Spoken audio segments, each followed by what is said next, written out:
bonsoir, merci de prendre ce rendez-vous de l'actualité, c'est Fraternité Info Soir. Au sommaire, les habitants du quartier d'Amagoro, dans le premier arrondissement de Parakou, dénoncent l'excès de vitesse dans le rang des conducteurs de tricycles. Ils crient pour leur sécurité sur les voies du quartier et appellent les autorités à les sensibiliser et à les former. Vous les suivrez. Le ministre de l'Agriculture, Gaston Dossoui, plaide, lui, pour la promotion des autres filières agricoles. C'est à la faveur du lancement jeudi dernier de la campagne cotonnière 2021-2022. Il a appelé à l'occasion les producteurs à bien conserver leurs produits pour en tirer le meilleur profit. En page sportive, on parlera du match très attendu demain entre la RDC et le Bénin, comptant pour la dernière journée des éliminatoires du Mondial 2022. Les deux équipes se disent prêtes pour cette affiche capitale. Dans ce 19h, nous prendrons le pouls de la situation à Kinshasa avec notre envoyé spécial, René Soblo. À suivre l'Afrique en plus bref et dans les dernières minutes, la revue de presse hebdomadaire. Voilà pour le sommaire.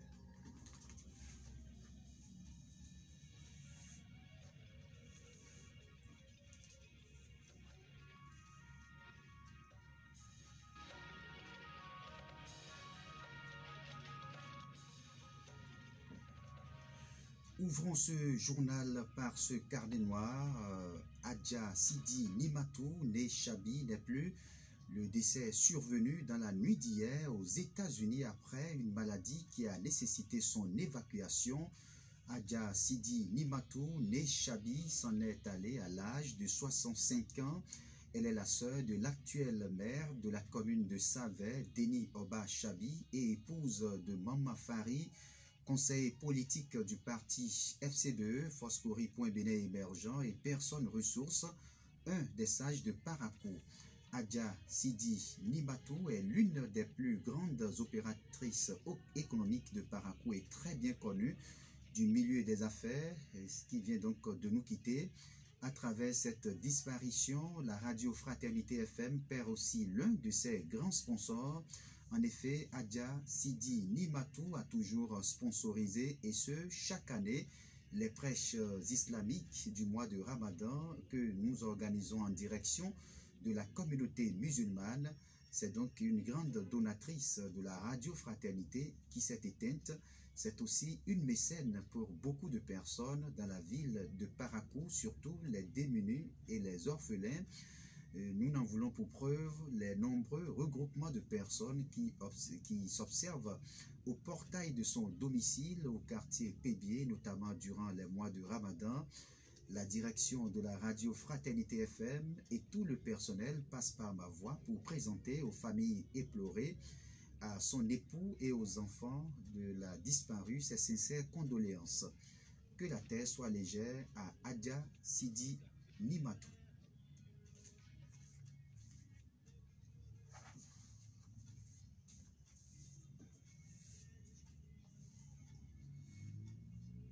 Voilà, mesdames et messieurs, cette édition se poursuit. Je l'annonçais en titre, l'incivisme dans le rang des conducteurs de tricycles. On n'en parlera jamais assez.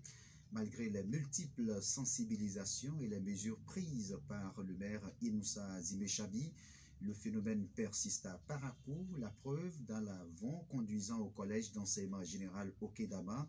Les habitants et surtout les apprenants craignent désormais pour leur vie. À l'origine, l'excès de vitesse de ces conducteurs de moto à 3 roues sur ce tronçon. Suivons pour vous en convaincre Ibrahim Ouidraogo et Julien Yevi, deux usagers rencontrés sur les lieux. Vraiment, le conseil là, vraiment, c'est pas prudent avec les élèves. La vitesse qu'ils font, d'abord pour eux, leur propre sécurité, ils ne sont pas en sécurité. En plus, il y a les élèves, donc leur manière de rouler, ils font trop de la vitesse. Moi, particulièrement, si je les vois, je les évite carrément. Moi, je crois que c'est peut-être leur patron qui les permet de faire cette vitesse. Sinon, je crois que peut-être c'est le nombre de tours qu'on les regarde pour les payer. Sinon, ils ne peuvent pas faire ce nombre de vitesses-là et pour créer des ennuis à la population. Même les dos d'âne qu'on fait là, ils n'ont pas peur de dos d'âne parce que n'importe quel dos d'âne, ils sautent ça et eux-mêmes, tu vois, eux-mêmes, il y a un qui est en haut, il saute en haut, même lui-même, il revient, il s'accroche dans tout ça là. Les trisman là, ceux qui roulent là, la vitesse, c'est trop. Je ne sais pas, c'est en fonction du nombre de tours, on les paye, c'est pourquoi ils courent comme ça. En fait, même eux-mêmes, là, ils ne pensent même pas à leur vie, c'est ce que j'ai pensé un peu. Souvent, ils sont à deux. Mais ceux qui restent sur ce cycle-là même, tu vois comment lui-même fait des mouvements, on dirait même qu'il est déjà à terre. Les gens parlent, mais ils ne veulent pas écouter. C'est danger pour les élèves, surtout eux. Pour ces deux citoyens, il urge que les autorités prennent davantage leurs responsabilités face à cet incivisme grandissant des conducteurs de tricycles à Parakou. Il propose que les pouvoirs publics obligent ces conducteurs à se faire former par les auto-écoles et obtenir un permis de conduire comme l'exigent les tests. On les écoute. L'État doit revoir avec les patrons et ensemble ils vont voir. Moi, meilleure des choses là, il faut les permettre de faire leur permis. Quelqu'un qui a son permis, il connaît le code. Et dans le code, on ne permet pas de faire la vitesse. Donc, ils pourront mieux s'organiser pour ça. Sans permis, je crois que normalement, ils ne doivent pas circuler. Sinon, c'est la vie des élèves qui sont en danger. Les enseignants, eux aussi, bon, ils ne sont pas dehors pour voir ce qui se passe. Je vois que si on introduit maintenant que pour rouler tricycle, il faut avoir permis, si c'est une obligation, je vois que le nombre aussi, ça va diminuer, ça fait 1, et ça va les permettre aussi à se contrôler. Et effectivement, le maire a pris une décision que les tricycles ne vont pas rouler à partir de 18 heures. Bon, c'est une bonne décision, mais il n'y a pas de suivi. Jusqu'à présent, on constate toujours que les tricycles ne continuent pas à rouler dans la nuit. Comment il faut faire? Si ce n'est pas les policiers qui peuvent les arrêter, la population ne peut pas arrêter, et la police ne peut pas circuler dans toutes les voies. Donc moi, j'ai pensé à ça et dit, mais pour qu'il y ait le suivi, s'ils peuvent même donner le numéro on va les signaler. Autre volet de l'actualité dans ce journal, être victime d'un accident de la circulation et bénéficier d'une prise en charge gratuite. Et cela est bien possible, mais il faudra que le véhicule à l'origine de l'accident soit assuré ou non identifié. C'est d'ailleurs la mission principale du FGA, le Fonds de garantie automobile. Les responsables de cette structure étatique ont tenu une séance ce vendredi avec les chefs d'unité de la police républicaine du Borgou. Cadre choisi, la préfecture, à travers une communication bien détaillée, ils ont présenté aux hommes en uniforme le FGA avant de décrire les conditions de prise en charge des victimes d'accidents. Ernest Arpan est le directeur général du Fonds de garantie automobile du Bénin. D'abord, notre mission, c'est de prendre en charge les victimes d'accidents de la voie publique occasionnés par des véhicules non assurés ou des véhicules non identifiés. Donc, pour être pris en charge à notre niveau, dans un premier temps, il faut que l'accident soit constaté par la police républicaine. Et ensuite, nous informer. Donc, si l'accident est constaté et que nous sommes informés, et surtout que les conditions de prise en charge sont connues, alors il n'y a plus de problème pour la prise en charge de la victime jusqu'à sa guérison. Et après sa guérison, nous interviendrons pour l'indemnisation de ces victimes-là. La prise en charge, elle est totale. Une fois que la victime est admise dans un centre de santé agréé par notre structure, à partir de l'instant, elle est prise en charge sans rien payer. Ça se fait gratuitement. Et c'est le FGA qui prend totalement en charge les frais. Le financement du FGA, l'État nous subventionne. Il y a aussi les compagnies d'assurance automobile qui contribuent également à notre financement. De même que les propriétaires de véhicules qui assurent régulièrement leurs véhicules. Il faut dire que le choix de la police républicaine pour cette formation n'est pas le fait du hasard. Le constat d'accident est l'élément justificatif de l'intervention du FGA en faveur des victimes. Le directeur général du FGA rappelle d'ailleurs la procédure à suivre lorsqu'on est victime d'un accident de la route causé par un véhicule non assuré et non identifié. Ernest Arpan. Si la victime est admise dans un centre hospitalier agréé par nos structures, nous avons mis en place un mécanisme et à ce niveau, nous avons déposé des fiches de déclaration et les parents peuvent se rapprocher du point focal de cet hôpital pour prendre cette fiche et cette fiche doit être portée au niveau des unités de police républicaine qui ont constaté l'accident. C'est à ce niveau-là que le remplissage se fait et que l'unité, le signe et puis la fiche est retournée au niveau de l'hôpital. Ce n'est qu'après ça là que le point focal informe la direction générale et tout se fait dans un délai de 24 heures ou plus. Nous rassurons la population, il n'y a pas de problème pour ce qui concerne la prise en charge. Il reste à comprendre le mécanisme et dès qu'il y a accident, il faut que nos parents, tous ceux-là qui sont là, d'imposer que le constat soit fait. Puisque c'est le premier élément. Si le constat n'est pas fait, alors le FGA ne pourra rien faire. Lancement de la campagne cotonnière 2021-2022, on en parle encore ce jeudi 11 novembre. Vous le savez, les acteurs de cette filière agricole se sont donné rendez-vous à Ndali pour donner le top de la commercialisation de l'or blanc. Le ministre de l'Agriculture, tout en révélant les mesures prises par l'exécutif pour une campagne réussie, n'a pas occulté l'aspect environnemental de la culture du coton. Gaston Kossi-Dossoui. Au plan environnemental, la bonne gestion des résidus de récolte, l'usage de l'amendement phosphocalcique, le regarnissage des périmètres sous coton par des plans greffés de karité sont à recommander à chaque cotoculteur à l'ère de la rupture. Le gouvernement du Bénin joue et va continuer de jouer méthodiquement le rôle qui est le sien afin que le potentiel de notre filière coton s'exprime pleinement. La gestion efficace et efficiente de la production cotonnière appelle de toutes et de tous une conjugaison et une coordination des efforts pour une parfaite maîtrise des flux physiques et financiers de la filière coton. Je voudrais donc vous encourager, où que vous vous situerez, dans la chaîne de la filière, depuis les champs, les marchés autogérés, dans le transport, les usines, jusqu'au port de Cotonou, à œuvrer en toutes circonstances à la préservation du patrimoine national que constitue le coton et à veiller à éviter toute pratique nuisible à la qualité du coton ainsi que les dégâts récurrents souvent occasionnés par des incendies. L'émissaire du gouvernement souhaite que la dynamique observée au niveau de la filière coton se répande également dans les autres filières agricoles. Il a par ailleurs appelé les agriculteurs à bien conserver leurs produits pour tirer les bénéfices de leurs efforts d'ici quelques mois.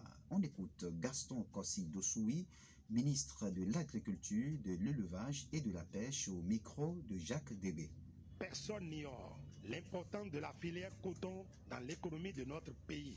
Le dynamisme que les acteurs lui impriment ces dernières années force l'admiration. Je souhaite vivement qu'il en soit de même pour les filières telles que le riz, l'anacarde, l'ananas, la viande bovine, le poisson, la volaille, le palmier à huile, etc., pour que le challenge de l'économie de l'exploitation soit définitivement gagné. Chère population, je voudrais saisir cette opportunité pour nous demander de gérer rationnellement les produits que nous avons.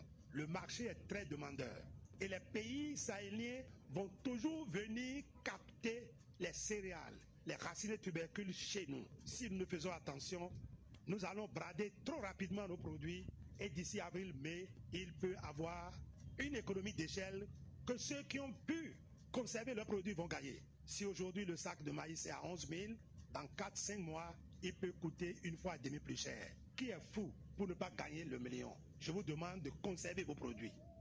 Gaston Dossoui, ministre de l'Agriculture. Une coup de pause et on revient juste après. La vie à l'université n'est jamais chose aisée pour l'étudiant, surtout quand celui-ci doit quitter loin pour la quête du savoir. Entre la pléthore de cours dispensés par les enseignants et les difficultés quotidiennes, il faut trouver le moyen de survivre. Et pour tenir le coup, ces étudiants se mettent souvent dans des creusets, la plupart du temps selon leur appartenance et ou le milieu de provenance, j'allais dire, une sorte de solidarité et de sociabilité qui se crée pour ne pas craquer sous l'effet de la pression. Mais que font réellement ces associations estudiantines pour permettre à leurs membres de s'épanouir au sein du campus? Élément de réponse avec Marzouk Traoré Apo et Gildas Tepanzo, respectivement premier vice-président du FREDEN, le Front des étudiants pour le développement du Nord, et trésorier général de la Fédération nationale des étudiants du ZOU. Nous essayons d'orienter les jeunes qui viennent d'arriver, les nouveaux bacheliers. Nous organisons des séances d'orientation. Et les anciens qui ont des difficultés avec l'administration, nous voyons comment nous servons en quelque sorte de médiateur entre ces gens-là, entre l'autorité et l'étudiant. Nous nous organisons de telle sorte que quand un jeune frère a un souci ou bien un frère a un souci, nous cotisons pour l'aider. Et nos autorités aussi sont là Quand nous tapons à des portes, ils répondent favorablement. Même s'il y a des moments donnés, d'autres ne répondent pas favorablement. Les nouveaux venus sur le campus, d'abord, nous prenons du temps pour pouvoir les parler de l'association. Comment l'association existe, ce qu'il faut faire, et ensemble, nous vivons dans l'association. Tout le monde n'a pas les mêmes moyens. On se réunit pour pouvoir cotiser, pour les aider à s'occuper de ces difficultés. Il y a des moments donnés, on ira voir les autorités qui sont là, nos parents qui sont un peu dans les administrations, on les appelle, on les demande de l'aide, ils nous aident. L'université étant un haut lieu du savoir, ces associations estudiantines organisent à l'intention de leurs membres des activités sportives, culturelles, des conférences débats et des actions citoyennes, mais surtout des formations en entrepreneuriat. Tout ceci pour non seulement leur permettre de mieux faire face aux difficultés, mais aussi pour les préparer à la vie professionnelle. Confirmation avec Amadou Bari Sidi, il est le président de l'association des étudiants Peul du Nord, et Gildas Teponzo, trésorier général de la Fédération nationale des élèves et étudiants du ZOU. Ils étaient tous l'invités ce vendredi sur l'émission Terminus du Grand Direct. Aujourd'hui, vous êtes d'accord avec moi que la communauté Peul en général, elle a un problème focus qui est accentué sur deux aspects en fait. Surtout sur les volets de l'état civil. Oui. Nous avons le problème des actes de naissance, nous avons aussi le problème des papiers domaniales. Et voilà pourquoi, dans ce sens-là, nous avons voulu initier nos dossiers qui ont déjà soutenu, par exemple, et comment peut-être les occuper à ce qu'eux-mêmes ils puissent se charger de sensibiliser, de collecter les dossiers possibles pour pouvoir vraiment faire des actes de naissance à cette communauté Peul. La fabrication des bassins, par exemple, bassins qu'on voit des bébés vendre là. On a organisé des formations sur ce point pour que les gens puissent aller sur le terrain aussi, chercher de l'argent eux-mêmes pour pouvoir s'en sortir eux-mêmes. Aussi la fabrication des savons tels que savon liquide par exemple, certains produits locaux pour qu'ils puissent vraiment s'occuper de leurs besoins. Et aussi des fabrications des pelles. Et de même aussi, on organise aussi des travaux dirigés. Restons toujours dans le secteur de l'éducation pour parler de l'école primaire publique Forêt. C'est dans la deuxième circonscription scolaire de Parakou. Cette école justement a objet depuis quelques années d'actes d'incivisme de la part des riverains. De jour comme de nuit, des consommateurs de drogue avaient fait de cet établissement leur base arrière, sans compter avec des individus qui venaient déféquer régulièrement dans l'enceinte de l'établissement. Aujourd'hui, la situation semble un peu s'améliorer. Hassana Adam est la directrice de l'école primaire publique Forêt. Elle décrit la situation actuelle de l'école, notamment au niveau des classes ouvertes et autorisées.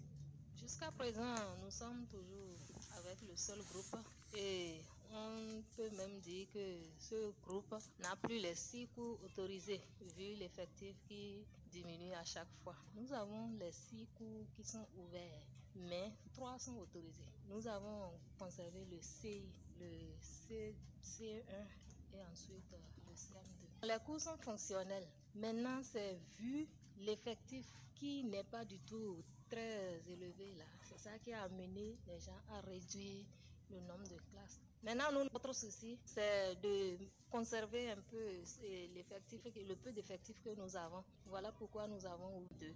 Mais officiellement, l'État reconnaît 3 à partir de cette année scolaire-ci. Un tableau beaucoup plus reluisant donc que la situation des années scolaires antérieures. Cependant, il se pose toujours le problème d'effectifs. Les parents, pour la plupart, se refusent d'inscrire leurs enfants dans cette école compte tenu de son état. Mais la directrice Hassana Adam se veut plutôt rassurante et appelle les parents à désormais faire confiance au travail qui se fait à l'école Forêt. Extrait de ses propos.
présent, les nouvelles sportives.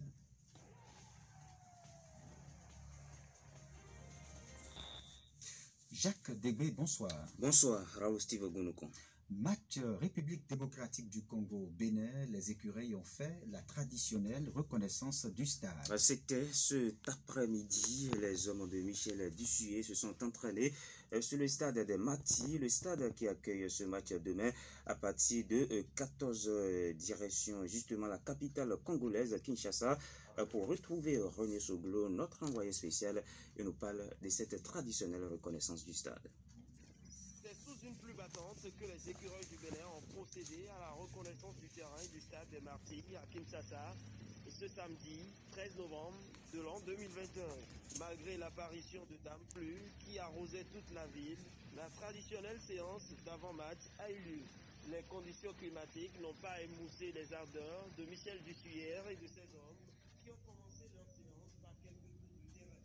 Sans les suivis, des exercices de groupe pour le reste de l'équipe avec le ballon, puis pour donner la cohésion. Il faut noter également des exercices pour les gardiens de but, dans une pelouse complètement trempée. Ce qui est sûr, rien ne semble bouger la détermination du groupe national pour atteindre les objectifs des barrages de la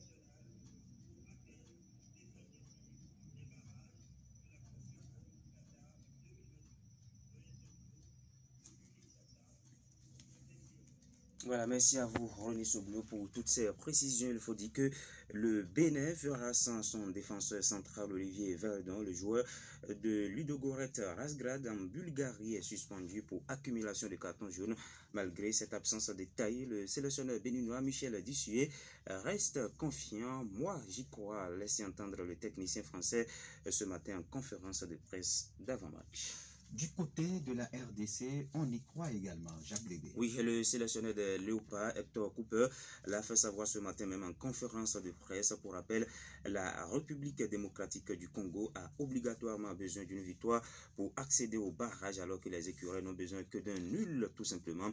Je vous invite à suivre l'entraîneur de la République démocratique du Congo, Hector Cooper. Au-delà de ça, moi je pense que n'importe qui que nous allons aligner demain, le peuple du Congo doit avoir la même chose dans la tête et que nous devons gagner. Mais si je ne croyais pas, et moi je me lève et je m'en vais chez moi. Et moi je suis le plus qui doit croire. Voilà, Hector Cooper, sélectionneur de la République démocratique du Congo, preuve de l'importance de ce match. Raoul Steve Ogunokon, eh bien, le président de la République démocratique du Congo, Félix Tshisekedi, a dîné avec le joueur et le promet les décorer en cas de victoire.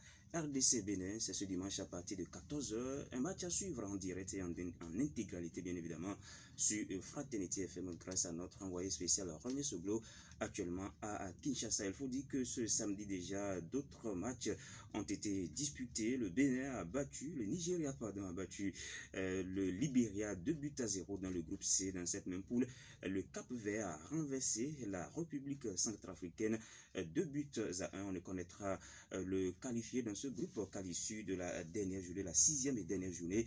Dans le groupe D, le Cameroun met la pression sur la Côte d'Ivoire. Les Camerounais se sont baladés tout à l'heure même face au Malawi, 4-0, en attendant le match entre la Côte d'Ivoire et le Mozambique qui se joue tout à l'heure à 20h au stade général Mathieu Kérékou de Cotonou. La Zambie s'est également largement imposée face à la Mauritanie, 4-0. Voilà, René Soglo, l'essentiel, ou du moins sera aussi l'essentiel de la retenue de ces éliminatoires en zone Afrique. Merci à vous, Jacques Degbé, pour ce tour d'horizon de l'actualité sportive. À présent, l'Afrique en plus bref.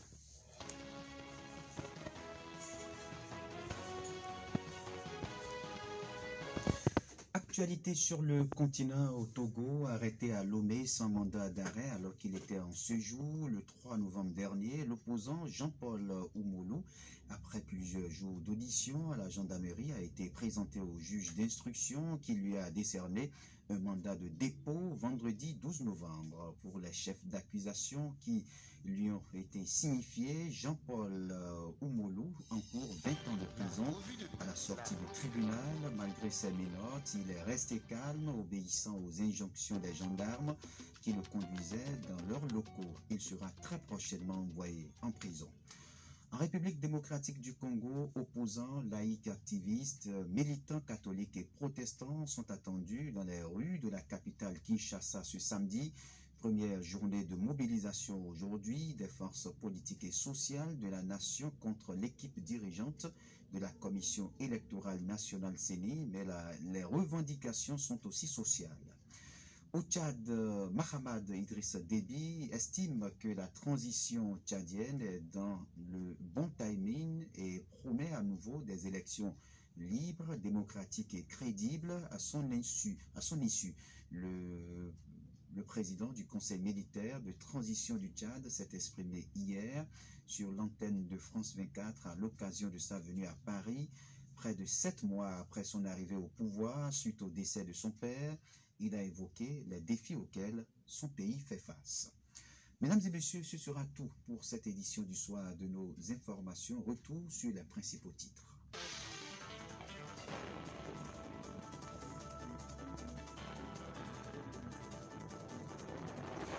Les habitants du quartier d'Amagoro, c'est dans le premier arrondissement de Parakou, dénoncent l'excès de vitesse dans le rang des conducteurs de tricycles. Ils craignent pour leur sécurité sur les voies du quartier et appellent les autorités à les sensibiliser et à les former. Vous les avez suivis. Pendant ce temps, le ministre de l'Agriculture, Gaston Dossoumi, plaide pour la promotion des autres filières agricoles. C'est à la faveur du lancement jeudi dernier de la campagne cotonnière 2021-2022. L'autorité a appelé à l'occasion les producteurs à bien conserver leurs produits pour en tirer le meilleur profit. En sport, il a été question du match très attendu demain entre la RDC et le Bénin, comptant pour la dernière journée des éliminatoires du Mondial 2022. Les deux équipes se disent prêtes pour cette affiche capitale. Dans ce 19h, nous avons pris le pouls de la situation à Kinshasa avec notre envoyé spécial, Bodé Soumou. Mesdames et messieurs, ainsi s'achève cette édition du soir de nos informations. J'ai bénéficié de la complicité technique de Christian Rossetien, mise en ligne Ibrahim Bakoumouré, en direct Raoul Steve Boumkou. Merci de m'avoir suivi. Bon week-end à chacun et à tous, en compagnie du reste de nos programmes. Suivez juste après moi la revue de presse hebdomadaire. C'était le journal sur Fraternité FM.